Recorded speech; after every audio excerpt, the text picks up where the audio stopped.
Hey guys, Freddy here. Welcome back to another character creation video. In fact, it's been a very long time since I've done one of these. It was way back the Men in Black, a couple of years back, since I've done one. But anyway, this time I'm going to be covering Dogs in the Vineyard.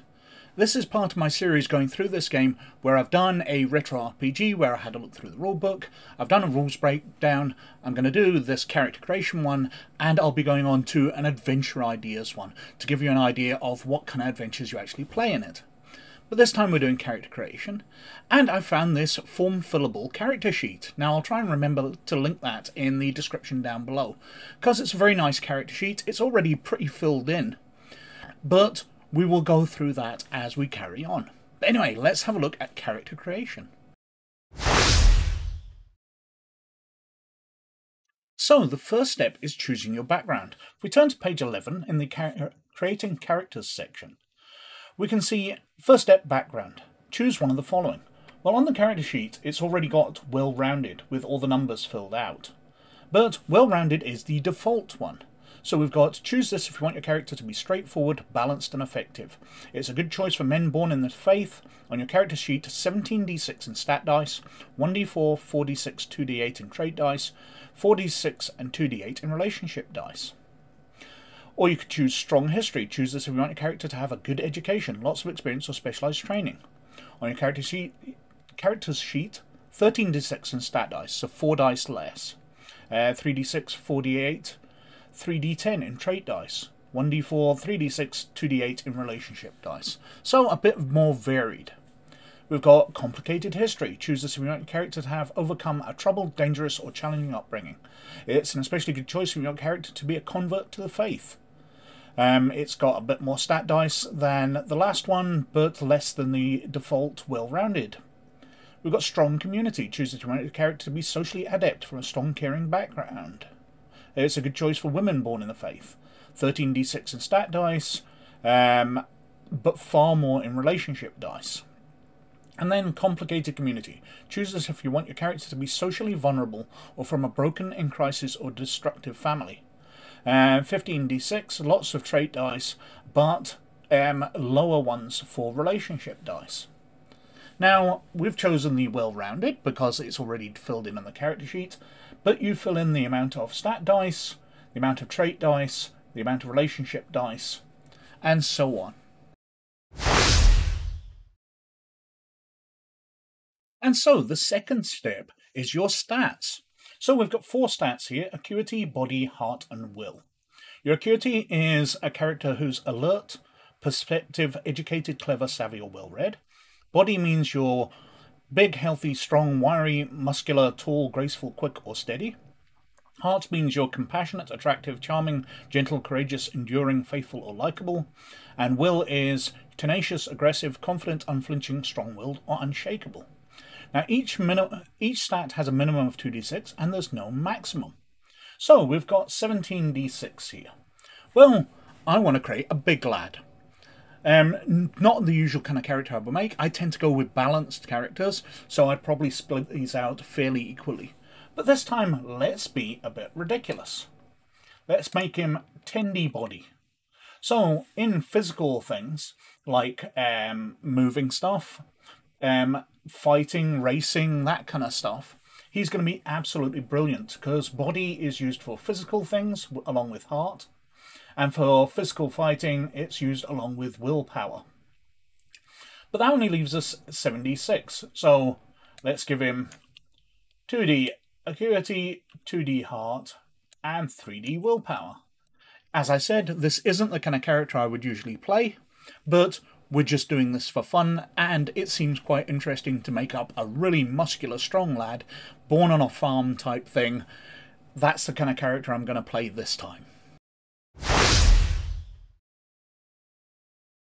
And the next step is traits. If we go on to page 13, we can see third step, traits. And it's a system which uses words versus dice. So you can allocate these to something very simple. You can put pistol and allocate some of your dice from the dice you've got here, and just have extra skill when you're using a pistol. However, the system works best when you're using something descriptive.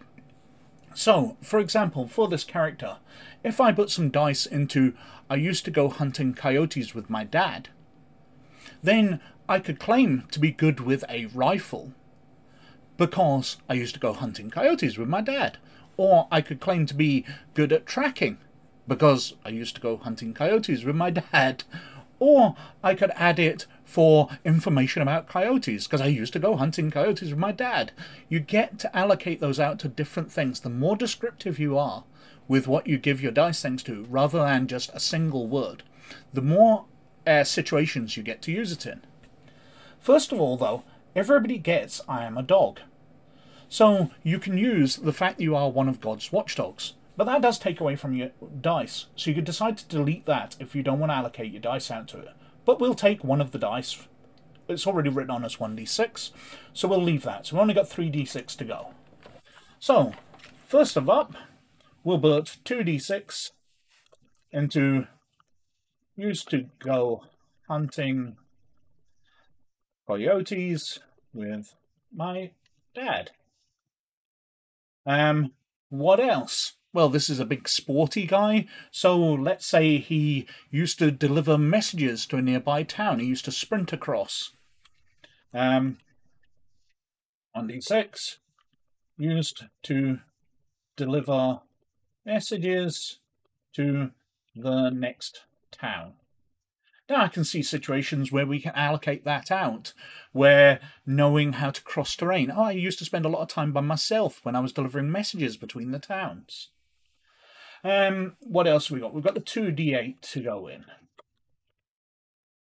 So, I have a keen eye for details. So you could allocate that out when you're noticing something going into a room, or when you are doing something which requires you to notice any problems, you know, fixing clothing. Oh, I've got a keen eye for detail, so I'll notice when I make any mistakes. That's a good one to match out, and you're putting 2d8, so it's pretty good. Now, the last dice we've got to hand out here is the 1d4. Now, even though you're rolling in extra dice, because this will generally roll lower than d6, it's counted as a bit of a disadvantage. So you will put it into things where your character's gonna be tripping up a bit. So in this case, 1d4, sorry, I get tongue tied around members of the opposite sex. So this character gets tongue-tied around members of the opposite sex. Anytime he's dealing with a female, he's rolling a 1d4, which might be a bit of a mishap. And it's only tongue-tied. It's not like if he's trying to shoot one from a range, he's going to mess up. But it's only when he's speaking, so it's a bit of a disadvantage.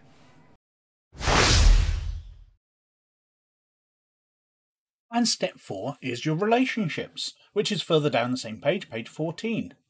Now, these you're allocating out your dice to get bonuses when you're dealing with somebody with that relationship to you.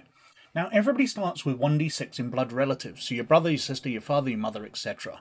You get 1d6 bonus whenever you're dealing with them. But you can put in other things. Now, a very handy one will be other players. So, let's just say player, 2d6 to player 1, whatever their character name is, 2d6 to player 2. So those two characters you get a bonus on. Now if you're in a larger group, you're going to be wanting to allocate these out more. So whenever you're trying to help that character, you'll be getting bonus dice. You know, if you're trying to medicine them or whatever, you'll be getting bonus dice for that because your relationship to them, that's pretty handy. But you might put in something like, we'll put in these 2d8 to your trainer. So the person who trained you how to be one of God's watchdogs, you've got a closer relationship. Now, obviously, they're not going to be in most of the adventures. They'll be wandering around different towns and dealing with different people. So the players are always going to be there, so those bonuses will always be handy. But the other bonus won't come in that often. unless you are picking somebody in a particular town and your games master is including them in the adventure. And step 5 is the following page, your belongings. So everybody starts with a set of belongings. Your coat, your gun, your horse, your jar of consecrated earth, and the book of life. And you get the same bonuses for those. Now, depending on what things they are, if it's excellent quality, you're getting 2d6 instead, which your coat starts off with. But of course, you can juggle that around if you're starting off with your coat being a bit patched, you're from a poor town or whatever, because it does ask you to go ahead and describe it. So whether you're from a rich town where they made you a big quilted coat, so you'll be able to get those advantages from having that belonging when it's cold, or perhaps it's got some armour woven into it, so you could try and use it to defend yourself in combat, to resist damage essentially. Or perhaps it's a scrappy coat which is well worn, passed down from your grandfather. So it's got some history to it, so you can use that in certain towns because you're wearing a coat with lots of history. But then again, it could just be scrappy and messy, you could be getting 1d6 for it because your town is poor. And allocate that other d6 elsewhere to having a bigger gun, a better horse, a better quality book of life, which would help you in those situations. And the 6th and final step is accomplishment. Now this is something you are saying your character accomplished during their initiation to become one of God's watchdogs. So it can be, I hope my character overcame his fear of blood. I hope my character exorcised a demon. I hope my character learned to curb her temper. I hope my character solved a serious problem without resorting to violence. Whatever you want, this is their accomplishment. But you're going to be doing a skill test here. So if you succeed, you'll be overcoming that. So you manage to exorcise the demon, you manage to beat the problem without resorting to violence. Or if you fail, the opposite happened. You failed to exorcise a demon, you failed to deal with a situation without resorting to violence. And you get a trait detailing these. So it can be used, I've already exorcised a demon, so I get bonus dice. Or I failed to exorcise a demon, so problems come up. This is a standard skill test as we dealt with in the rules breakdown, and you'll be going through that, allocating out whatever's involved, whatever traits you've already got, whatever stats you're using, if you're using any relationships. And you're going to be trying to win or lose that. Now, because this is a standard skill test, it's possible for this to receive damage. You'll be receiving fallout for parts of the situation, the conflict. So it's absolutely possible for your character to die in character creation, which is something I've heard quite a bit from comments on the previous Dogs in the Vineyard videos, that people created characters for the game and they did not survive character creation, which is kind of cool, but perhaps they shouldn't have chosen something quite so deadly. They'd have chosen something a bit more metaphorical to get through that. So that's how you create a character in Dogs in the Vineyard, although there is one more step, which is your background. Because instead of writing a background and then trying to create a character based on that, Dogs in the Vineyard suggests you do totally different.